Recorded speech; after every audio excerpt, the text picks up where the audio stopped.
Kia ora, my name is Kate Newby.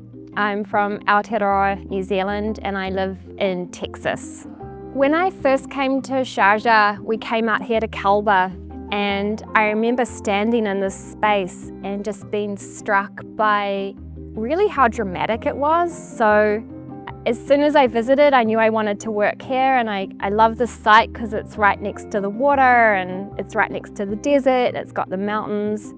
Before I visited, I wasn't expecting to have all those three things together. I thought it would be like the city, so I was really kind of surprised actually by coming out here to Kalba.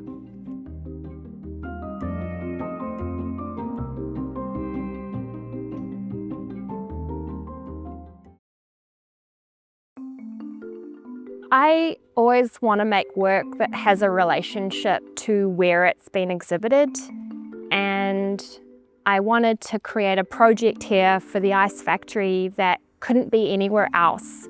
So I decided that my approach would be to work with the fact that it is so sunny. I mean, we're here now, it's so sunny, and I wanted to actually pull this into the work itself. So using these columns of the ice factory, I've woven rope from the maritime community. So we've got all these recycled ropes here that were made here in Sharjah, and I wanted to make a work that continually moved, that worked with shadow, that worked with the sun, and that worked with this framing of the landscape. I wanted glass pieces. I think glass is a really interesting material because it continually changes. And I think the thing about glass is that depending on what the sun's doing, depending on the light around it, glass is always changing. And glass is also made of sand. So I think it's really dusty and really sandy here. So I've only got two materials in this work, the rope and the glass. The thing about my work is that it is always building on the previous thing, or it is a larger project. So I worked a lot with rope for maybe 20 years. Rope is a material that I love because it's quite small and compact, but it has the ability to be large. So rope is a material that really works with scale. I would love it to have a future, but it really is made for this space. So, and the colors were made for this location. So I think it could be folded into something else, but it's really about being here and working with these, just this environmental space. So I knew that I wanted to work with rope on site, and I wanted to include glass. So what we tried to make were shapes that were almost like knots for the rope. So by wrapping it through the glass, it kind of locks into the rope. So you don't know, I want the rope to also feel like the glass and the glass to feel like the rope.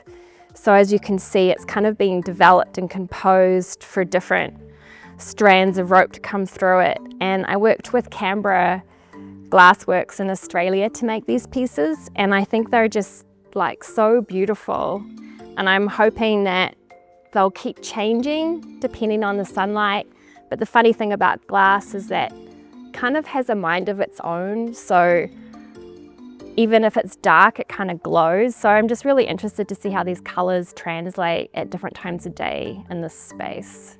I always try to keep myself very open to the process. So while I try to say like, I want it to be this big with this many holes, the material, you have to like let it do its thing and not determine it too much. So the shapes are always changing.